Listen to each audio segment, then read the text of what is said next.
Ako si Marco at kasama ko si Lino sa bawat hakbang ng aming paglalakbay. Sa maliit na bayan ng San Isidro, kung saan ang bawat kanto ay may kwento, nagsimula ang aming negosyo sa isang munting tindahan. Hindi ito ordinaryong tindahan. Dito nagsimula ang lahat ng aming pangarap. 2 dekada na ang nakalipas, pero parang kahapon lang ang lahat. Maliit ang kapital, pero malaki ang aming tiwala sa isa't isa. Si Lino, ang aking matalik na kaibigan, ay palaging may mahika sa kanyang mga kamay pagdating sa pamamahala ng tindahan. Ako naman, ang kanyang katuwang, masigasig sa pagbibigay ng ideya kung paano namin mapapalawak ang aming negosyo. Isang gabi, habang nag-uusap kami sa harap ng tindahan, biglang bumuhos ang malakas na ulan. Sa ilalim ng mga patak nito, naglaro ang aming mga pangarap. Marco, paano kaya kung palakihin natin ito? Tanong ni Lino habang nakatingin sa kalangitan. Sa tingin ko, kailangan nating subukan. Sagot ko, puno ng pag-asa. Hindi namin alam kung paano, pero nararamdaman namin na may darating na pagbabago. Ang tindahan na ito, na noon ay isang kahon lamang na puno ng mga paninda, ay magiging daan sa mas malaking tagumpay. Dumating ang mga araw ng pagsubok. Maraming beses kaming nagkulang sa kita at madalas kaming nagtatalo ni Lino. Ngunit sa bawat away, palaging may pag-unawa. Hindi kami nagpatinag. Palaging may saglit ng katahimikan pagkatapos ng init ng diskusyon sa ilalim ng kalangitan ng San Isidro. Pasensya na, Lino, sabi ko. Minsang nagkamali ako sa pag-aayos ng mga paninda. Mahalaga ka sa akin, Marco. Tugon niya na nagpapakita ng pagkakaibigan na mas matibay pa sa bakal. Nagkaroon din kami ng mga panauhin na hindi inaasahan. Isang gabi, dumating ang isang misteryosong lalaki. Hindi siya taga rito. Magandang gabi, sabi niya habang nakatitig sa amin. Narinig ko ang tungkol sa inyong tindahan. May nais akong ipagkatiwala sa inyo. Sa pagkakataong iyon, nagdulot siya ng kaba sa aming damdamin. Sino siya? Ano ang pakay niya? Sa likod ng kanyang mga mata, naramdaman ko ang lalim ng kanyang intensyon. Sa mga sandaling iyon, alam ko na ang desisyon namin ay maaaring magbago ng aming kapalaran. Nagpatuloy ang mga araw na puno ng pag-aalala at kasabikan. Ang bawat hakbang ay tila isang pagsubok sa aming pagkakaibigan at kakayahan. Sa gitna ng mga pagsubok, nararamdaman ko ang takot. Paano kung hindi namin magawa? Paano kung ang aming pangarap ay mananatiling pangarap lamang? Ngunit sa kabila ng lahat ng ito, palaging nandiyan si Lino upang palakasin ang loob ko. Kaya natin ito, Marco. Magtiwala ka lang. Isang gabi ng Sabado, habang naglilinis kami sa loob ng tindahan, nakakita kami ng isang lumang kahon. Sa ilalim ng mga lumang papel ay may isang liham. Ito ang simula ng inyong tagumpay, sabi ng liham. Napuno kami ng kaba. Paano ito napunta dito?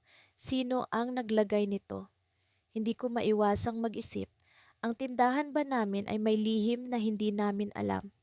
Ano ang ibig sabihin ng liham? Sa pagkakataong iyon, ang mga mata ni Lino ay tila may kakaibang kislap. Alam ko na ang lihim na ito ay magdadala sa amin sa hindi inaasahang landas. Habang lumalalim ang gabi, nararamdaman ko ang pag-aalala sa aking dibdib. Ang liham na ito ay nagbukas ng bagong kabanata sa aming buhay.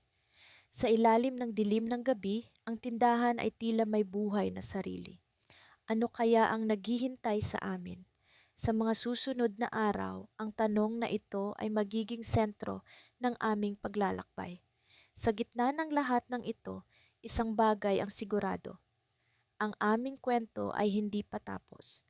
Ang liham na natagpuan namin ay magbibigay direksyon sa aming susunod na hakbang. Ngunit ano nga ba ang tunay na nilalaman ng liham at paano ito makakaapekto sa aming kinabukasan? Sa unang bahagi ng aming kwento, ako at si Ben ay nagsimula sa isang maliit na tindahan na ang tanging puhunan ay ang aming mga pangarap at determinasyon. Sa kabila ng mga pagsubok, Hindi namin sinukuan ang aming hangarin na umunlad. Ngayon, habang nakatayo sa harap ng aming tindahan na mas lumaki na kaysa sa dati, naiisip ko ang mga pinagdaanan namin upang marating ang puntong ito. Alam mo, Alex, sabi ni Ben habang sabay kaming nagkakape sa isang luma ngunit komportabling upuan sa tabi ng tindahan. Noong nagsisimula tayo, hindi ko talaga alam kung saan tayo dadalhin ng mga pangarap natin. Napangiti ako habang iniisip ang mga gabing nagkukwentuhan kami sa likod ng tindahan. Nagbabalak kung paano palalawakin pa ang aming negosyo. Oo nga, Ben, pero tingnan mo, hindi lang tayo nakarating dito. Ginawa natin ito ng magkasama. Ang aming tagumpay ay hindi lamang bunga ng aming sipag, ngunit pati na rin ng matibay na pagkakaibigan. Sa mga araw na tila imposible ang lahat, laging naroon si Ben para magbigay ng lakas ng loob. At sa mga pagkakataon na siya naman ang nagdududa, ako ang laging nagpapaalala sa kanya ng aming mga pangarap. Nagsimula kaming mag-isip ng mga paraan upang palawakin pa ang aming negosyo. Nakahanap kami ng supplier na may mas murang produkto ngunit may mataas na kalidad. Naglagay kami ng mga bagong palamuti sa tindahan upang mas makaakit ng mga mamimili at unti-unti dumarami ang aming mga suki. Ang kita ay lumago at naging mas madali na para sa amin ang mag-isip ng expansion. Ngunit sa likod ng mga ngiti at tagumpay, palaging may mga bagong hamon. Ang mga dating maliliit na problema ay naging mas komplikado. May mga pagkakataon na hindi kami nagkakaintindihan ni Ben sa mga desisyon sa negosyo. Sa isang punto, nagkaroon kami ng mainit na pagtatalo tungkol sa kung paano dapat pamahalaan ang aming lumalaking kapital. Pareho kaming may kanya-kanyang opinyon at hindi maiiwasang magkaroon ng tensyon. Isang gabi, habang nakaupo kami ni Ben sa labas ng tindahan, napansin kong tila may bumabagabag sa kanya. Ben, may problema ba? Tanong ko. Hindi siya agad sumagot, ngunit sa wakas ay nagsalita rin siya. Alex, minsan iniisip ko kung hanggang saan pa tayo makakarating. Pakiramdam ko, masyado nang mabilis ang takbo ng mga bagay-bagay. Naramdaman ko ang bigat ng mga salitang iyon. Alam ko na ang aming tagumpay ay isang biyaya, ngunit hindi ko naisip na nagdudulot ito ng alinlangan kay Ben. Ben, alam mo naman na kahit anong mangyari, nandito lang ako. Lahat ng ito ay para sa atin, hindi lang para sa akin. Ngumiti si Ben at tinapik ang aking balikat. Salamat, Alex. Alam kong nandiyan ka palagi. Dumaan ang mga linggo at unti-unting nawala ang tensyon sa pagitan namin. Napagkasunduan namin na ang pinakamagandang hakbang ay ang mag-invest sa isang bagong tindahan sa kalapit na bayan. Excited kaming dalawa at muling nabuhay ang aming mga pangarap. Ngunit sa kabila ng aming bagong pag-asa, isang hindi inaasahang balita ang dumating. Isang gabi, habang nagre-review kami ng mga dokumento para sa bagong tindahan, nakatanggap kami ng tawag mula sa isang kaibigan na nagtatrabaho sa bangko. May problema raw sa aming loan application at tila mayroong hindi inaasahang hadlang na maaaring makapagpabagsak sa aming expansion plan. Hindi ko maipaliwanag ang kaba na nararamdaman ko. Ben, paano nangyari ito? Akala ko ba ayos na ang lahat? Tanong ko sa kanya. Mukhang may nakaligtaan tayong detalye, Alex. Kailangan nating alamin kung ano ang problema bago pa lumala ang sitwasyon. Sagot niya. Habang nag-uusap kami, tumunog ang cellphone na ni Ben. Habang sinasagot niya ito, nakita ko ang pag-aalala sa kanyang muka. Alex, kailangan ko munang umalis. May kailangan lang akong ayusin. Sabi niya sabay kuha ng kanyang jacket at nagmamadaling umalis. Habang nakatingin sa papalayong anino ni Ben, naramdaman kong may kakaiba sa kanyang kinilos. Hindi ko alam kung ano ang tunay na dahilan ng kanyang pag-alis, ngunit may kutob akong may mas malalim na dahilan ito kaysa sa inaakala ko. Sa mga susunod na araw, halos hindi ko na makausap si Ben. Laging abala, laging may ibang ginagawa. Sa puntong iyon, nagsimula akong magtanong-tanong. Ano nga bang nangyayari? Sa aming paglalakbay patungo sa tagumpay, may isa pang pagsubok na naghihintay na di ko pa alam kung paano haharapin. Sa gitna ng aming tagumpay, may misteryo akong kailangan lutasin. Ano nga ba ang kinakaharap ni Ben at paano ito makakaapekto sa aming negosyo at pagkakaibigan? Sa aming pag-abot sa mga pangarap, tila may bagong yugto na kailangang paghandaan. Sa mga unang taon ng aming tindahan, isa lang itong maliit na pwesto sa kanto ng aming barangay. Ako si Marco at kasama ko ang aking matalik na kaibigan, si Leo, sa pagpapatakbo nito. Sa aming nakaraang mga karanasan, natutunan namin ang sipag at tiyaga ay hindi sapat. Kailangan din ng tamang diskarte at kaalaman sa negosyo. Sa kabila ng lahat, hindi namin naisip na magiging matagumpay kami sa larangang ito. Kaya naman, nang nagsimula kaming makilala sa aming lugar, abot langit ang aming tuwa. Unti-unti, nadagdagan ang aming mga produkto. Mula sa mga pangunahing bilihin, nagdagdag kami ng mga kagamitang pambahay at mga pagkaing patok sa masa. Naglaan din kami ng espasyo para sa mga lokal na produkto na gawa ng mga kapitbahay naming may maliliit na negosyo. Isa itong paraan para makatulong sa komunidad at sa parehong pagkakataon, nagsilbi itong dagdag na atraksyon sa aming tindahan. Isang araw, habang abala kami ni Leo sa pag-aayos ng mga bagong dating na paninda, may lumapit sa aming isang kliyente na bihis at tila may angking yaman. Nagpakilala siya bilang si Mr. Santos, isang negosyanteng matagal nang naninirahan sa ibang bansa. Nagulat kami nang sabihin niyang matagal na niya kaming pinapanood at believe siya sa aming tiyaga at dedikasyon. Sinabi niyang may alok siyang hindi namin matatanggihan. Marco, Leo, panimula ni Mr. Santos, gusto kong mag-invest sa inyong negosyo. Nakikita ko ang potensyal ninyo at gusto kong maging bahagi ng inyong tagumpay. Nagkatinginan kami ni Leo, tila hindi makapaniwala sa aming naririnig. Isa itong pagkakataon na maaring magbago sa takbo ng aming negosyo. Ngunit sa likod ng aming mga ngiti, naroon ang agam-agam. Hindi namin alam kung paano makikipagsosyo sa isang taong hindi pa namin lubos na kilala. Gayunpaman, nagdesisyon kaming pakinggan ang kanyang mga plano. Sa sumunod na mga araw, binisita namin ang kanyang opisina at pinag-usapan ang mga detalye ng kanyang alok. Iminungkahi ni Mr. Santos na palawakin ang aming tindahan at gawing isang mini grocery na may kasamang maliit na kainan sa gilid. Pumirma kami sa isang kasunduan at sa loob ng ilang buwan, unti-unti naming naipatupad ang bagong anyo ng aming tindahan. Naging matagumpay ang pagbabagong ito at mas marami pang mga parokyano ang dumagsa. Ang aming maliit na tindahan ay naging sentro ng komersyo sa aming lugar. Hindi nagtagal, nagbukas kami ng pangalawang sangay sa Karatig Barangay. Sa bawat tagumpay, hindi namin nakakalimutan ang aming pinagmulan. Palagi naming isinasaisip na ang aming layunin ay hindi lamang para sa aming sarili, kundi para rin sa pag-unlad ng aming komunidad. Subalit, sa kabila ng lahat ng ito, may isang bagay na bumabagabag sa akin. Napansin kong tila may mga transaksyon si Mr. Santos na hindi ko maintindihan.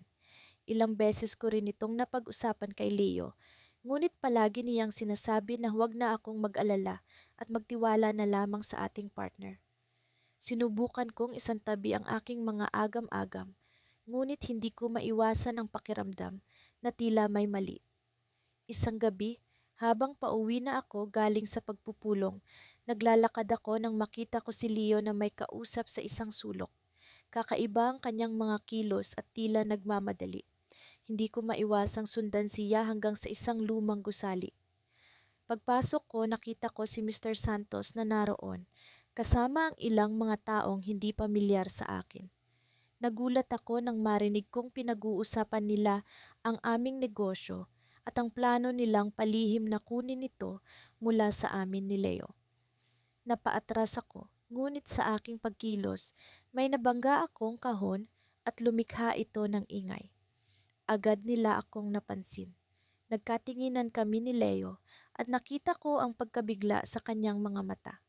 Hindi ko alam kung ano ang kanyang tunay na papel sa lahat ng ito. Ngunit isang bagay ang malinaw. May mga lihim siyang hindi sinasabi sa akin. Sa paglabas ko ng gusali, mabilis ang tibok ng aking puso. Hindi ko alam kung sino ang aking mapagkakatiwalaan. Ang kaibigan ko ba na dati kong kinakapitan? O ang negosyanteng nagbigay sa amin ng pagkakataong umangat? Sa gitna ng tagumpay na aming tinatamasa, natagpuan ko ang sarili kong nakaharap sa isang napakabigat na desisyon. Sa pag-uwi ko, dala-dala ko ang bigat ng mga katanungang walang kasagutan. Sa kabila ng aming tagumpay, isang malaking dagok ang nagbabadya. Paano ko haharapin ang kaibigan kong si Leo? At ano ang susunod kong hakbang upang protektahan ang aming pinaghirapang negosyo? Simula nang magtayo kami ni Ramon ng aming maliit na tindahan sa kanto ng barangay, hindi ko sukat akalaing darating kami sa puntong ito. Kung babalikan ko ang mga araw na iyon, naaalala ko ang aming mga simpleng pangarap na unti-unting natutupad. Kahit na may mga pagkakataong parang gusto na naming sumuko, palaging nariyan si Ramon na nagpapaalala sa akin kung bakit kami nagsimula. Isang araw, habang abala kami sa pag-aayos ng mga bagong dating na produkto, may dumating na isang hindi pamilyar na lalaki. Matikas ang kanyang tindig at mukhang may sinasadyang mahalaga. Magandang araw, bati niya. Ako si Mr. Villanueva mula sa isang malaking kumpanya ng pamilihan. Narinig ko na mabilis daw ang pag-asenso ng inyong tindahan. Napatingin ako kay Ramon na tila may kutob na, ngunit hindi pa rin namin maipinta ang aming mga mukha. Magandang araw, Mr. Villanueva, sagot ni Ramon. Ano po ang maitutulong namin sa inyo? Napansin namin ang inyong kasipagan at pagkamalikhain sa pagpapatakbo ng tindahan. Gusto sana naming makipag-partner sa inyo, sabi niya. Nang marinig ko iyon, hindi ko mapigilang mapangiti. Para sa amin, isa iyong malaking oportunidad na hindi pwedeng palampasin. Nagpatuloy siya, pero bago ang lahat, kailangan kong makita kung paano ninyo pinamamahalaan ang inyong negosyo. Kaya't nais ko sanang imbitahan kayo sa aming opisina para pag-usapan ang mga detalye. Matapos naming mag-usap, umalis si Mr. Villanueva dala ang aming pangako na makikipagkita kami sa kanya sa susunod na linggo. Nang makaalis siya, agad kaming nag-usap ni Ramon. Paring Ramon, parang panaginip ito, sabi ko habang nanginginig pa ang aking mga kamay. Oo nga, pare. Pero alam mo, may kakaibang nararamdaman ako. Parang may hindi tama, sagot niya na tila nag-aalangan. Hindi ko lubos maintindihan ang kanyang pag-aalala, ngunit ninais kong magtiwala sa aming kakayahan. Sumapit ang araw ng aming pagkikita kay Mr. Villanueva. Habang papunta sa kanyang opisina, hindi ko maiwasang manabik at mabahala sa kung ano ang naghihintay sa amin. Pagdating namin doon, sinalubong kami ng kanyang sekretarya at dinala sa isang malaking conference room. Nagsimula ang pag-uusap at sa simula ay maayos naman ang lahat. Ipinakita niya sa amin ang mga plano at posibilidad ng pag-angat ng aming negosyo sa tulong ng kanilang kumpanya. Ngunit habang patuloy ang talakayan, biglang nagbago ang tono ni Mr. Villanueva. Alam ninyo, may isa pang kondisyon bago natin maisara ang usapang ito, sabi niya habang nakatingin sa amin ng diretsyo. Nagtinginan kami ni Ramon. Anong kondisyon po yon? Tanong ko, kahit na may kaba na sa aking dibdib. Gusto ko sanang pumirma kayo ng isang eksklusibong kontrata na magbibigay sa amin ng kumpletong kontrol sa inyong tindahan. Kami ang mamamahala sa lahat ng aspeto ng operasyon, paliwanag niya. Parang may malamig na hangin na dumaan sa pagitan namin ni Ramon. Hindi iyon ang inaasahan naming kondisyon. Pakiramdam ko'y may mahigpit na tali na bigla na lamang bumalot sa leeg ko at hindi ko alam kung paano hihinga. Pasensya na, Mr. Villanueva, pero kailangang pag-isipan namin ito. Sagot ni Ramon na halatang nagpipigil ng emosyon. Nang makalabas kami mula sa opisina, tahimik kaming naglakad ni Ramon. Parang hinigop ng lupa ang aming mga boses. Nang makabalik kami sa tindahan, doon lamang kami nagkaroon ng pagkakataong pag-usapan ang lahat. Pare, hindi ko gusto ang alok na iyon, sabi ni Ramon habang nakatingin sa akin ng diretso. Parang ibibigay natin ang lahat ng pinaghirapan natin sa kanila. Alam ko, Ramon, pero paano kung ito na ang pagkakataon natin para mas lumago pa? Sagot ko, kahit na may pag-aalinlangan na rin sa aking puso. Ngunit bago pa man kami makapagdesisyon, may dumating na tawag sa telepono. Si Mr. Villanueva ulit. Pasensya na kung nabigla ko kayo kanina. Pero may isa pa akong alok na baka mas magustuhan ninyo, sabi niya sa kabilang linya. Sa pagkakataong iyon, hindi ko alam kung dapat pa ba naming pagbigyan ng kanyang alok. Ngunit isang bahagi ng akin ay nagsasabing tingnan kung ano pa ang maaaring mangyari. Tumingin ako kay Ramon na tila nag-aabang din sa magiging desisyon ko. Okay, Mr. Villanueva, makikinig kami, sagot ko sa wakas habang iniisip kung ano nga ba ang susunod na kabanata sa aming kwento. Habang pinapakiramdaman ko ang malamig na hangin ng umaga, parang bumabalik sa akin ang mga alaala ng mga unang araw namin ni Ramon sa maliit na tindahan na iyon. Sino ba ang mag-aakala na ang simpleng ideya ng pagtitinda ng mga homemade sandwich sa kanto ay magiging simula ng isang napakagandang kwento ng tagumpay? Ngayon, narito na kami, nakatayo sa harap ng isang gusali sa gitna ng lungsod. Ang pangalan namin ay nakaukit sa mga naglalakihang salamin. Ang aming negosyo ay hindi na lamang isang pangarap. Ito ay isang realidad na lumago mula sa aming pawis at determinasyon. Nang umupo kami sa opisina namin, isang maliit na sulok sa napakalawak na espasyong ito, na pag-usapan namin ang aming susunod na plano. Lumapit si Ramon sa akin, hawak ang isang folder na punong-puno ng mga papeles. Mateo, sabi niya na may halong pananabik at kaba. Kailangan nating pag-isipan itong bagong proposal mula sa isang malaking investor. Gusto nilang mag-expand pa tayo sa ibang bansa. Hindi ko maiwasang makaramdam ng halo-halong emosyon. Ang pag-expand sa ibang bansa ay hindi biro. Pero sa tuwing naiisip ko ang mga pinagdaanan namin ni Ramon, ang mga gabi ng walang tulog, ang mga umagang puno ng pag-asa, alam kong ito ang tamang direksyon para sa amin. Sige, sagot ko, tignan natin ang mga detalye.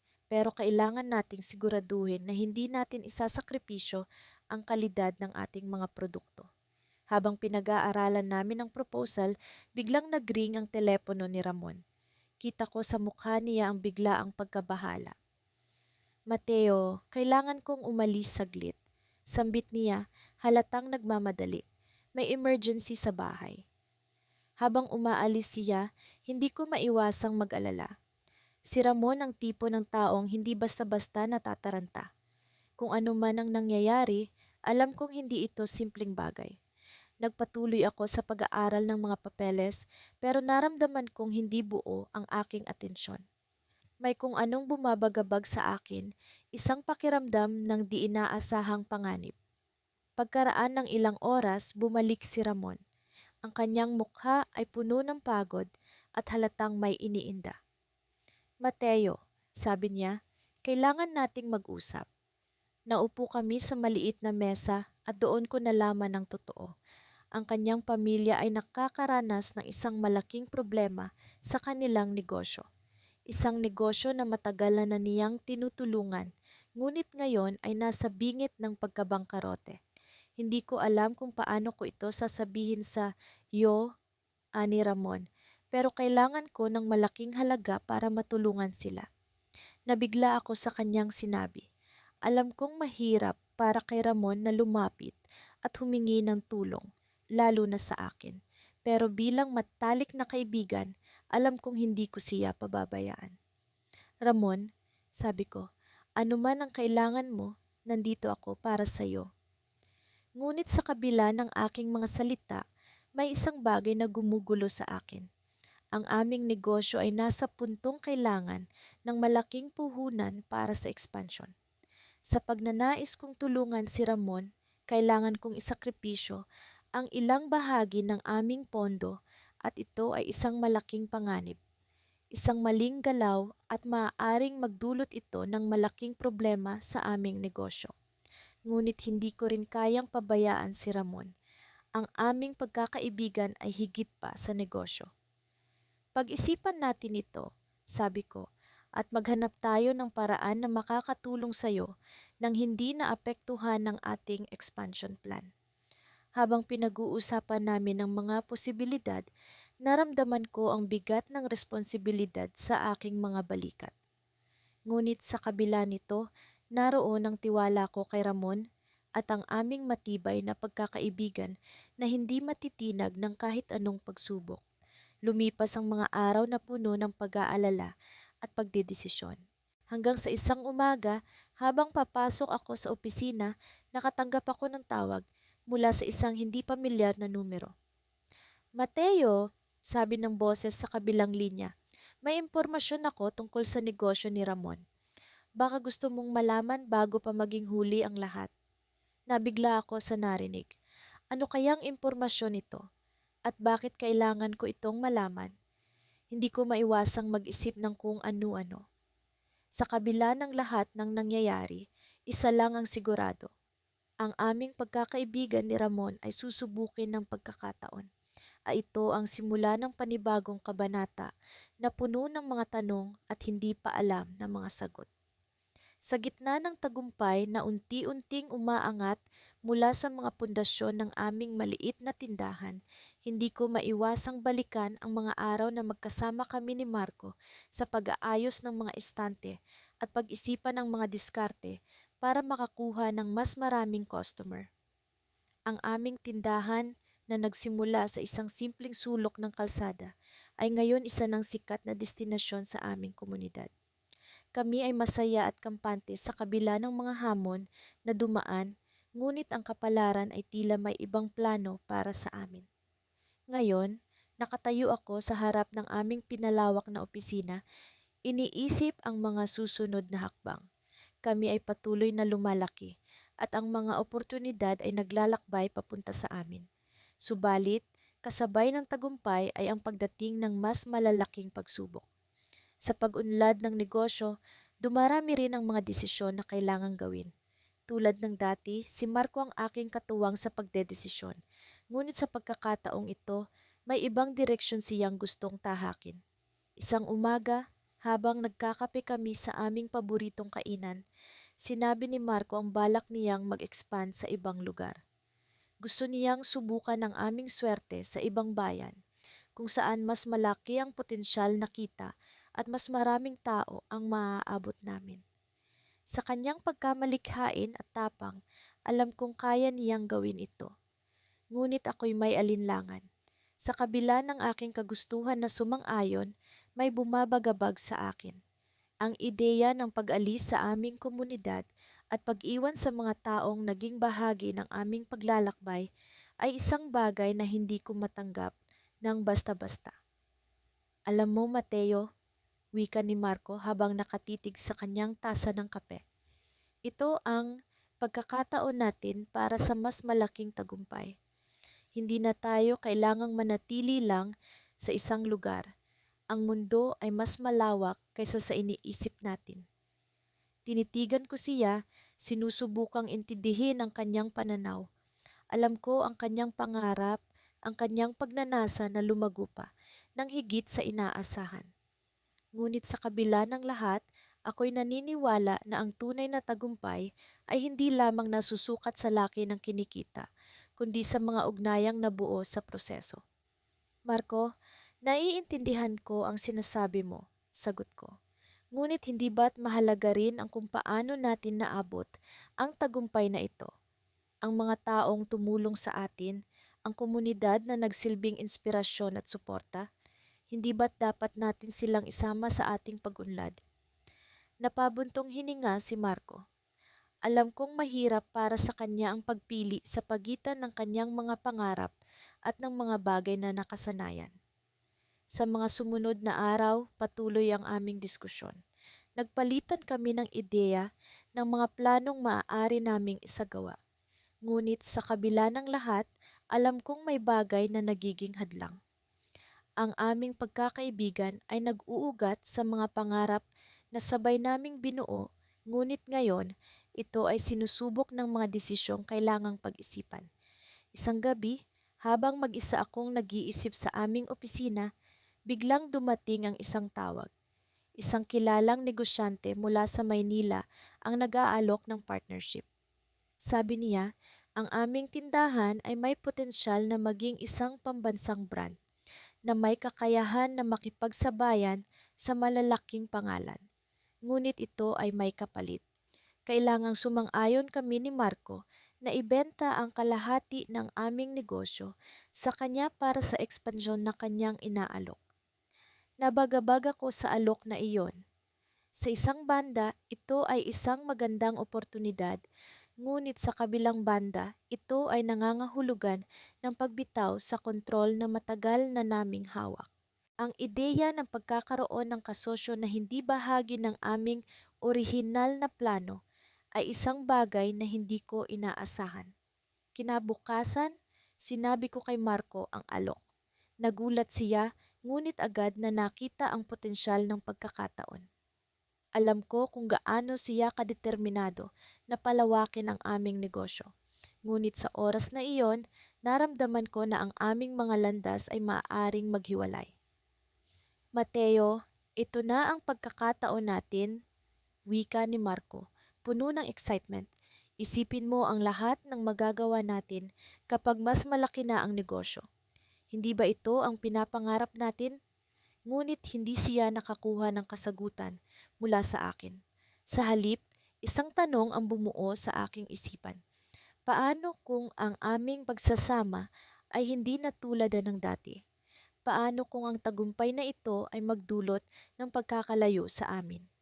Sa pagkakataong iyon, alam kong may desisyon akong kailangang gawin. Isang desisyon na maaaring magbago sa takbo ng aming buhay. Ngunit sa kabila ng lahat, nanatili ang isang tanong na hindi ko pa kayang sagutin. Ano ang mas mahalaga, ang tagumpay na nagmumula sa paglawak o ang tagumpay na nagmumula sa pagkakaibigan? At sa kabila ng patuloy na pag-iisip, alam kong ang oras ay hindi ko nakakampi. Ang desisyon ay dapat gawin at ang landas na aming tatahakin ay hindi na maiiwasan.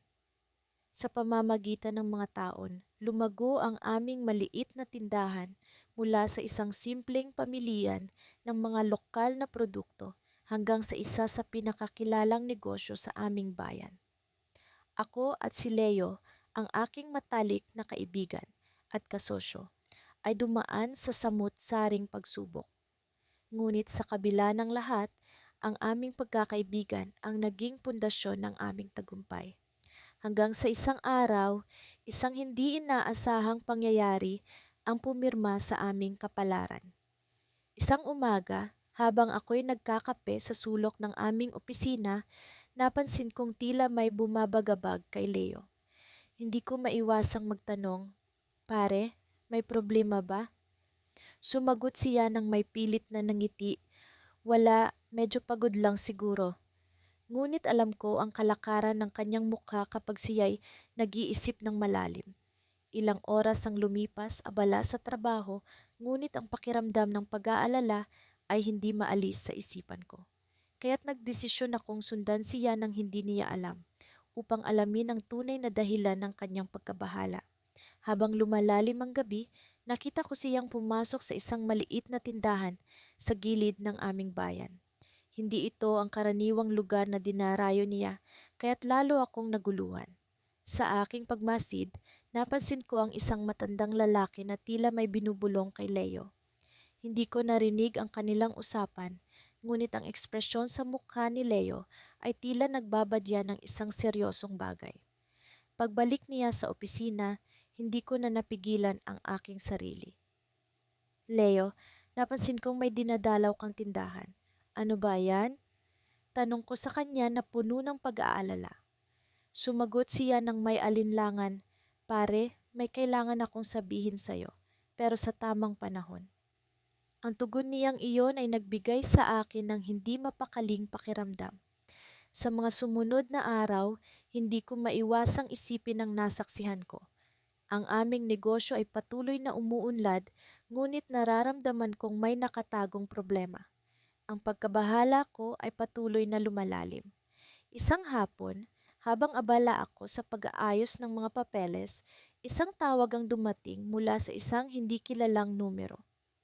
"Mag-ingat ka," sabi ng boses sa linya. "May plano si Leo na hindi mo alam." Nagulat ako. Sino ang tumatawag? At bakit nila sinasabi ito sa akin? Hindi ko alam kung paano ko haharapin si Leo tungkol dito. Sa kabila ng aming pagkakaibigan, naramdaman kong may nangyayaring hindi maganda. Sa gabing iyon, nagdesisyon akong muling sundan si Leo. Baka sakali, makakuha ako ng mga sagot sa aking mga tanong. Sa aking pagmamatiyag, natagpuan ko siyang muli sa parehong tindahan. Ngunit sa pagkakataong ito, pumasok ako at nagkunwaring mamimili. Narinig ko ang usapan nila ng matandang lalaki. "Kailangan na nating gawin ito bago pa man sila makahalata," sabi ng matanda. "Magtitiwala ako sa iyo, Leo." Ang mga salitang iyon ay tila isang palaso na tumama sa aking puso. Ano ba ang plano ni Leo at paano ito makakaapekto sa aming negosyo? Sa kabila ng sakit na dulot ng aking narinig, nagdesisyon akong harapin siya. Kinailangan kong malaman ang katotohanan. Sa aking pagharap kay Leo, tinanong ko siya ng walang pag-aalinlangan, "Ano itong naririnig ko, Leo? Ano ang plano mo?" Sumagot siya ng may lungkot sa kanyang mga mata, "Pare, hindi ko alam kung paano ko sasabihin sa'yo. Pero may problema tayo sa negosyo. Isang tao ang gustong kunin ito at ang tanging paraan para maisalba ay ang gumawa ng isang pakikipagsapalaran." Ang kanyang paliwanag ay nag-iwan ng mas maraming tanong kaysa sagot. Ngunit bago ko pa man siya matanong muli, isang malakas na kalampag ang narinig namin mula sa labas ng aming opisina. Parang may sumabog na kung ano. Nagmadali kaming lumabas at doon namin natuklasan ang isang sulat na nagbabala tungkol sa isang paparating na panganib sa aming negosyo. Ang twist ng mga pangyayari ay tila isang bangungot na hindi ko inaasahan. Paano namin haharapin ang panganib na ito? At paano namin maibabalik ang tiwala at sigla ng aming pagkakaibigan sa gitna ng ganitong krisis? Habang nakatingin ako kay Leo, napagtanto ko na ang aming tagumpay ay hindi lamang nakasalalay sa aming kasanayan sa negosyo, kundi sa tibay ng aming pagkakaibigan. At sa kabila ng lahat ng ito, kami ay nakaharap sa isang pagsubok na magdidikta ng susunod naming hakbang. Nasa kamay namin ang desisyon, ngunit ang tanong ay, paano namin haharapin ang hamon na ito? Sa loob ng mahabang panahon, ang maliit na tindahan na pinagtulungan naming itayo ni Luis ay patuloy na lumalago. Mula sa simpleng sari-sari store, naging mini grocery ito na kilala sa aming barangay. Ang bunga ng aming pagsusumikap ay hindi lamang ang pag-unlad ng tindahan, kundi pati na rin ang pagganda ng aming buhay. Ngunit sa likod ng lahat ng ito, may mga bagay na hindi ko inakalang kailangan kong harapin, mga bagay na magbabago sa takbo ng aming pagkakaibigan at negosyo. Isang umaga, nagising ako sa isang tawag mula kay Luis. Hindi ito pangkaraniwan dahil kadalasan, nagkikita kami sa tindahan tuwing umaga upang simulang ang araw. Ang kanyang boses ay may halong kaba, isang bagay na bihira kong marinig mula sa kanya. Sinabi niyang may mahalaga siyang kailangang ipagtapat sa akin. Habang patungo sa tindahan, hindi ko maiwasang mag-isip ng kung ano ang maaaring sabihin ni Luis. Maraming tanong ang bumagabag sa aking isipan. May problema ba sa negosyo? May hindi ba siya nasabi sa akin na dapat kong malaman? Nang makarating ako sa tindahan, Nakita ko siyang nakaupo sa isang sulok, tila ba may dinadalang mabigat na suliranin. Pare, anong problema? Tanong ko agad habang umupo sa harap niya. Tumikhim si Luis, tila ba nag-iipon ng lakas ng loob. Alam mo, matagal ko nang iniisip ito. May offer kasi sa akin na magtrabaho sa isang malaking kumpanya sa Maynila. Gusto nila akong maging bahagi ng kanilang team sa marketing. Hindi ko alam kung ano ang sasabihin. Sa isang banda, masaya ako para sa kanya. Isang malaking oportunidad iyon na hindi dapat palampasin. Ngunit sa kabilang banda, paano na ang tindahan? Paano na ang pinagsamahan namin? Pare, hindi ko alam kung paano ko sasabihin ito pero gusto kong subukan. Alam kong kaya mo itong pamahalaan kahit wala ako.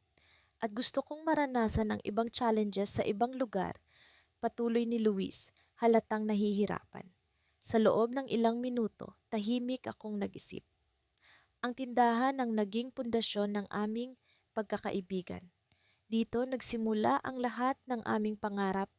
Ang ideya na magpatuloy mag-isa ay tila ba isang malaking responsibilidad na hindi ko pa napaghandaan.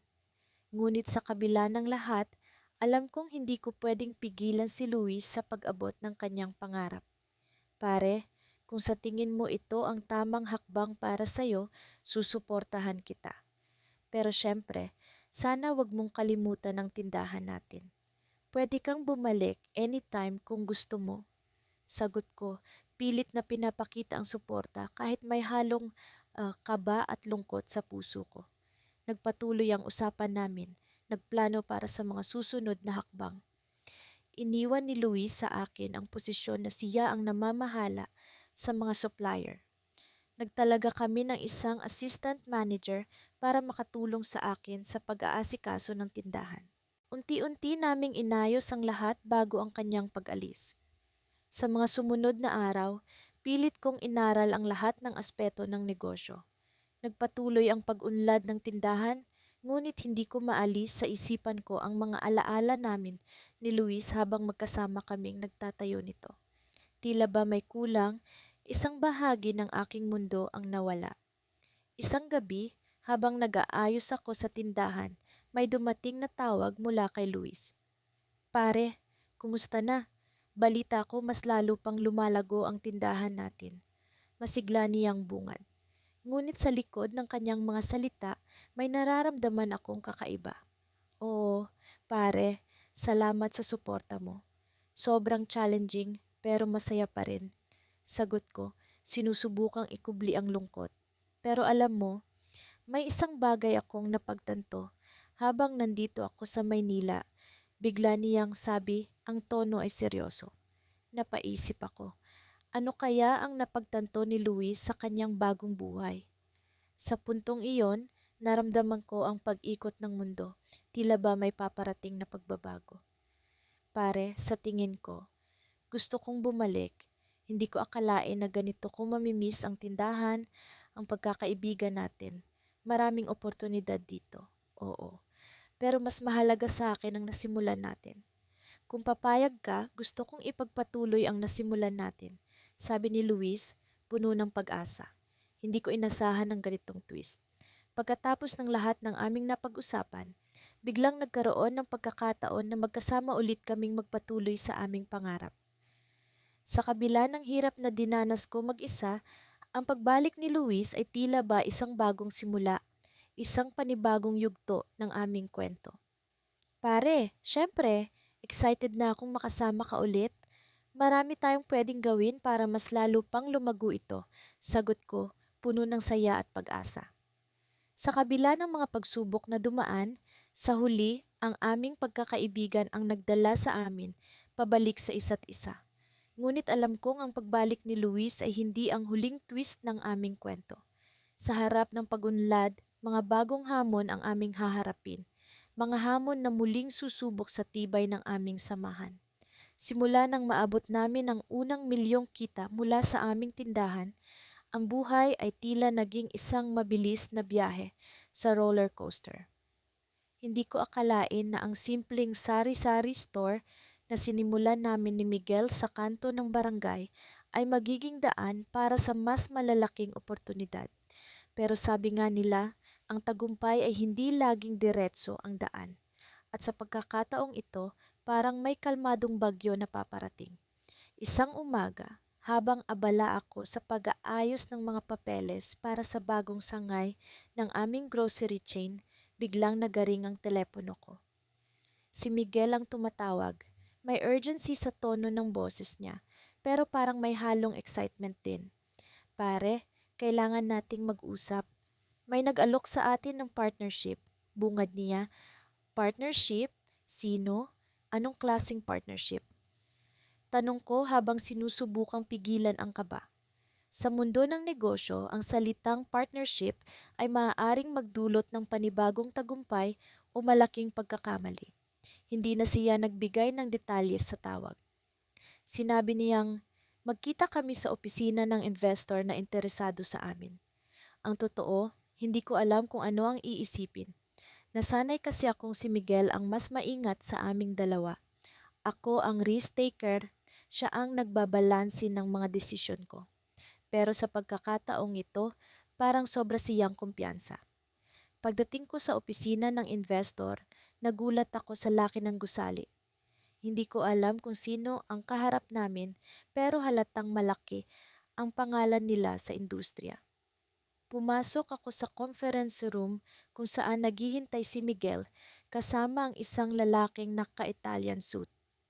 Halata sa ayos nito na hindi siya basta-bastang negosyante. May kakaibang aura siya, ang tipong nagiging sentro ng atensyon ng lahat kahit hindi siya nagsasalita. Ah, ikaw siguro si Leo. Bati ng lalaki habang iniabot ang kamay niya sa akin. Ako si Victor Sandoval. Narinig ko na ang tungkol sa negosyo niyo. Magaling kayong dalawa. Tumango ako at nangumiti ng bahagya. Salamat, pero ano po ba ang layunin niyo sa pakikipagkita sa amin? Diretsahan ang sagot niya. Gusto kong bilhin ang 51% ng kumpanya niyo. Napatingin ako kay Miguel na parang hindi nagulat sa sinabi ni Victor. Ako naman, hindi makapaniwala. Ang unang pumasok sa isip ko ay,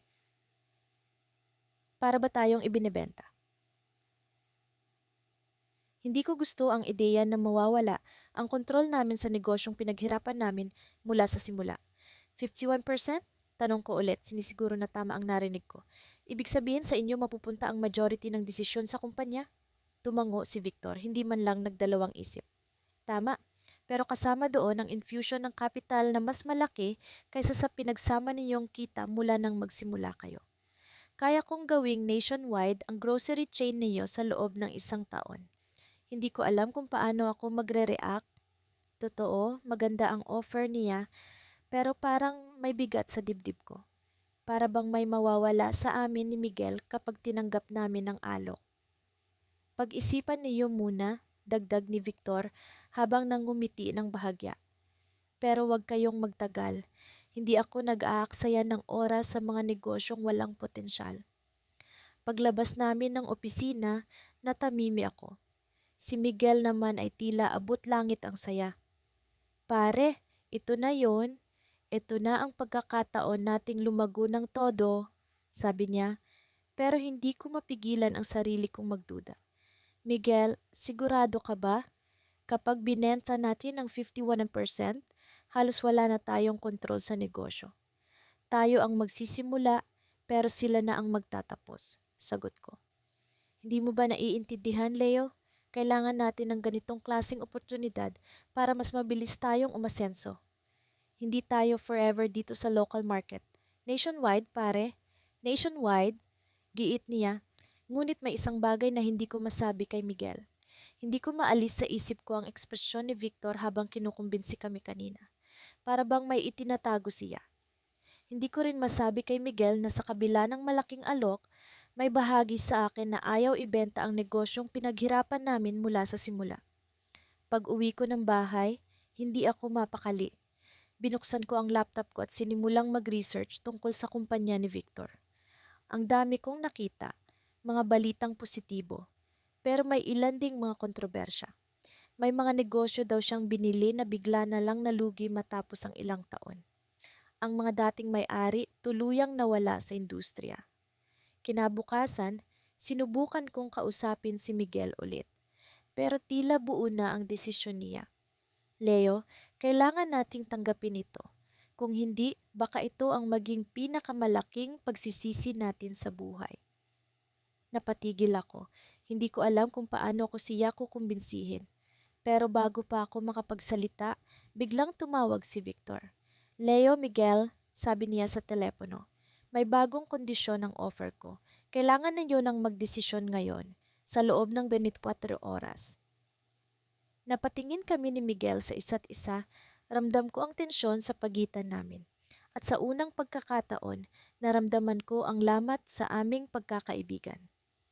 Leo, sabi ni Miguel, hindi ko kayang palampasin ang pagkakataong ito. Kung hindi ka papayag, baka kailangan nating maghiwalay ng landas. Nanlaki ang mga mata ko. Ano ang ibig mong sabihin? Simple lang, sagot niya. Kung hindi ka sasang-ayon, bibilin ko ang shares mo. Pero hindi ko hahayaang ipagkait mo ang tagumpay na ito. Tahimik akong napatingin sa kanya. Sa puntong iyon, parang nawala ang Miguel na kilala ko. O baka naman ako ang nagbabago. Sa paglipas ng mga taon, lumakit umunlad ang aming munting tindahan sa kanto. Ako, si Ben, at ang aking matalik na kaibigan, si Marco, ay nagtagumpay sa pagbuo ng isang negosyo na hindi lang nagbigay ng kabuhayan sa aming pamilya, kundi naging inspirasyon din sa aming komunidad. Sa simula, wala kaming ibang puhunan kundi ang aming determinasyon at ang tiwalang ibinibigay ng isa't isa. Ngunit sa paglipas ng panahon, ang aming tindahan ay naging isang pamosong brand na kinikilala hindi lamang sa aming bayan, kundi pati na rin sa mga karatig lugar. Hindi naging madali ang aming paglalakbay. May mga panahong kami nag-aaway dahil sa magkaibang pananaw sa pagpapatakbo ng negosyo. Si Marco ay mas konserbatibo sa pagdedesisyon, samantalang ako naman ay mas mapusok at handang sumugal sa mga bagong ideya. Gayunpaman, natutunan naming pag-isahin ang aming mga kakayahan at bumuo ng diskarte na nakakatulong sa aming negosyo.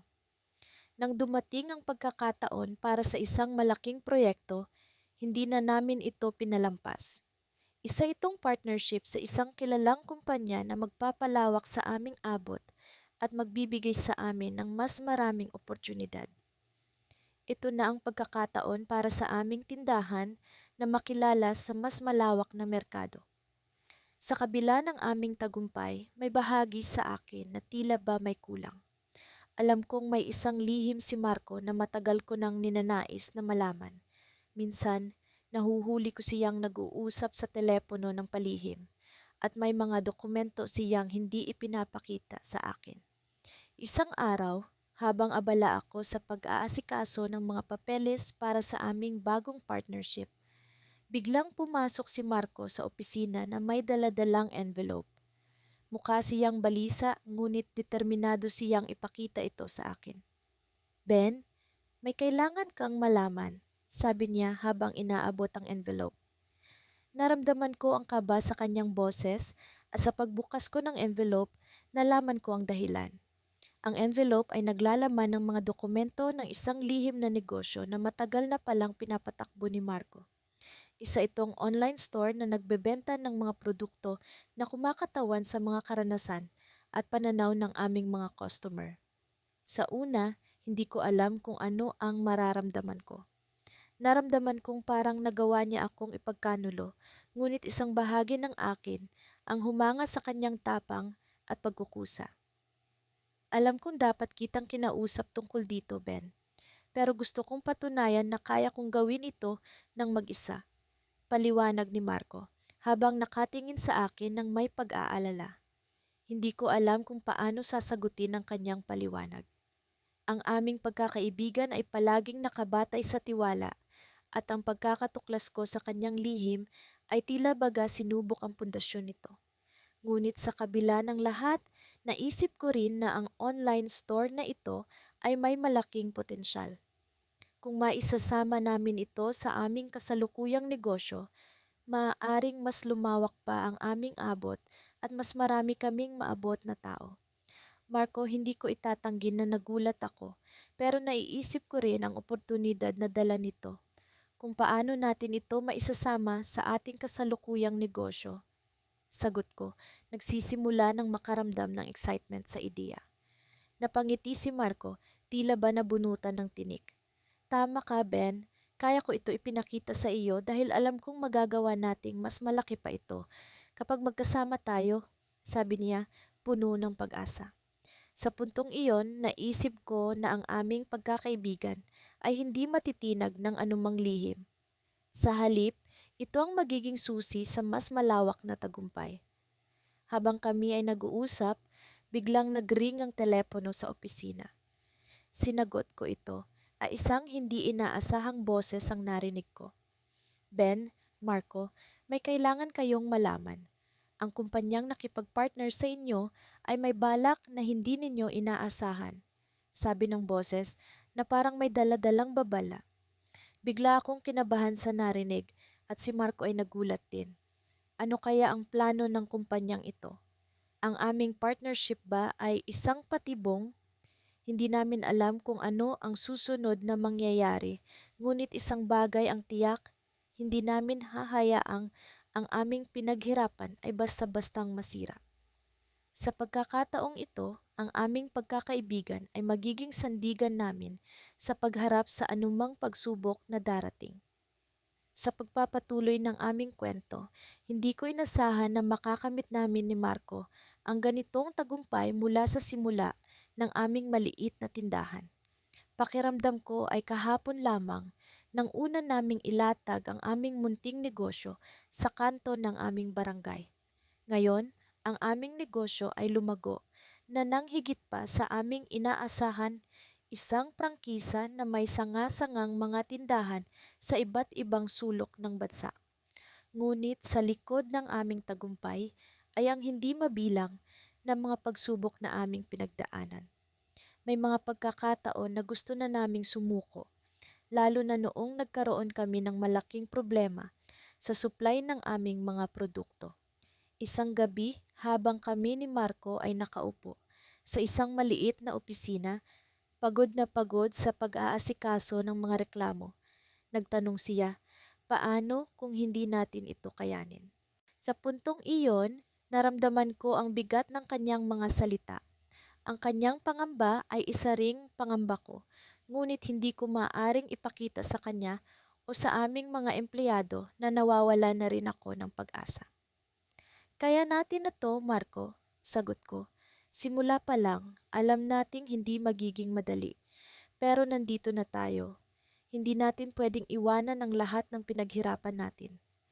Sa halip na panghinaan ng loob, ang mga oras ng krisis ay nagtulak sa amin upang maging mas matatag at maparaan. Nagpatuloy kami sa paghahanap ng mga solusyon, pagbubukas ng komunikasyon sa mga supplier, at paggawa ng mga plano para sa hinaharap. Unti-unti, bumalik ang sigla ng aming negosyo. At nang bumalik ang aming mga supply, sabay kaming huminga ng maluwag ni Marco, na para bang isang malaking tinik ang naalis sa aming mga dibdib. Habang lumalago ang aming negosyo, lumalago rin ang aming pagkakaibigan. Sa bawat tagumpay at kabiguan, nalaman namin na ang aming pundasyon ay hindi lamang nakasalalay sa aming kakayahang magnegosyo, kundi sa aming tiwala sa isa't isa. Sa kabila ng aming mga pagkakaiba, natutunan naming magkompromiso at magtulungan para sa ikabubuti ng lahat. Isang araw, habang abala kami sa pagpaplano para sa susunod na hakbang ng aming paglawak, isang hindi inaasahang balita ang dumating. Isang liham mula sa isang malaking kumpanya ang natanggap namin. Nais nilang bilhin ang aming negosyo. Sa una, akala ko'y biro lamang ito. Ngunit nang mabasa ko ang mga detalye, napagtanto kong seryoso sila at handang magbayad ng malaking halaga. Napatitig ako kay Marco. Ano sa tingin mo? Tanong ko. Alam kong parehas kaming nalilito at hindi makapaniwala. Isang bahagi ng akin ang nagsasabing ito na ang pagkakataon upang makapagpahinga at masimulan ang bagong kabanata ng aming buhay. Ngunit may bahagi rin sa akin na gustong ipagpatuloy ang aming nasimulan, isang bagay na itinaguyod namin mula sa wala. Isipin mo, sabi ni Marco, ang lahat ng pinaghirapan natin. Pero isipin mo rin ang mga oportunidad na hatid nito. Maaari tayong magsimula ng bagong negosyo kung sakali. Nagkaroon ng katahimikan habang iniisip namin ang mga posibleng mangyari. Sa bawat hakbang ng aming negosyo, palaging may kaakibat na panganib. Pero ito ang unang beses na kailangan naming magdesisyon kung itutuloy pa ba namin o hindi. Kinagabihan, habang nakahiga ako sa aking kama, hindi ko mapigilan ang pag-iisip. Ang mga alaala ng aming mga unang araw ni Marco, ang hirap at ligaya ng aming paglalakbay ay bumalik sa akin. Hindi ko alam kung paano ko magagawang bitawan ang isang bagay na napakahalaga sa akin. Kinaumagahan, nagpasya kaming magkita ni Marco sa aming paboritong tambayan. Nag-isip-isip ako, sabi niya, at sa tingin ko, kailangan nating pag-isipan itong mabuti. Hindi natin kailangan magmadali. Pero sa palagay ko, kailangan din nating maging bukas sa mga posibilidad. Tumango ako, alam kong tama siya. Ngunit bago kami tuluyang makapagdesisyon, isang tawag ang dumating mula sa isang hindi kilalang numero. Nang sagutin ko ito, isang pamilyar na boses ang bumati sa akin.